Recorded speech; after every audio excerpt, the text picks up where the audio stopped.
Welcome to Wednesday. I've already had a meeting, I've already had lunch, and now I'm heading in to get some afternoon coffee and some work finished before I have a leadership meeting tonight with students. Coffee was good. So far I'm digging going to Panera Bread for coffee in the afternoons. It's a quiet atmosphere, nice place, coffee is decent, and it's been good so far. Today's topic has everything to do with what we talked about at our student leadership team meeting tonight. There's 5 students on the team.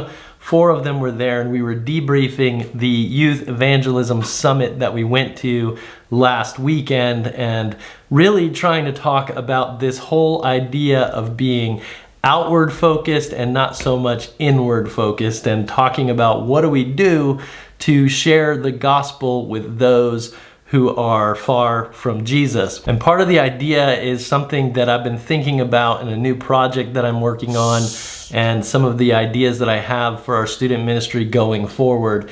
And what I believe is that every student in our community is really a part of our youth ministry. And that may mean that they don't come to our church yet, or maybe they go to another church, but what we want to do is partner with other churches, partner with other organizations so that we can reach out to those who need to hear about the gospel. And it reminded me a little bit of whenever Jesus was saying that you are the light of the world. And maybe I'm thinking about the light of the world because I got a new light for my videos, and I got this tiny LED light that puts out a whole ton of light. And so if you turn it on, then you will notice that it puts out a bunch of light, and you can turn it up and turn it down and turn it up and turn it down. If I take it and I put it in my beanie, it no longer is doing its job. Even though it's on inside my beanie, it doesn't do its job. And what Jesus said is that nobody lights a lamp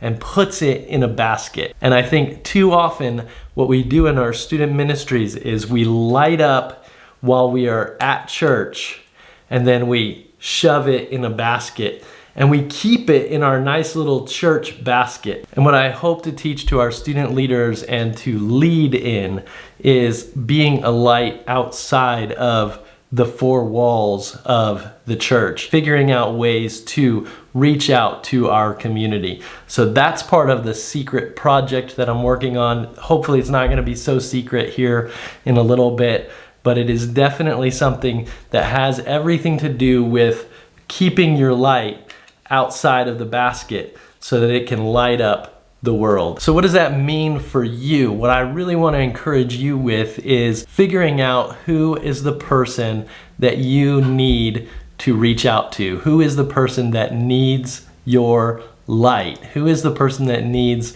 the love of Christ in their lives, and your life just happens to intersect with theirs? Who is that person, and what is the next step that you can take in order to reach out to that person? Maybe you just have to start a conversation. Maybe you just have to smile at them and wave in your neighborhood. Maybe you need to invite them out for coffee. Maybe you need to do something else. Who is that person, and how are you reaching out to that person? Don't let your light be put in a beanie.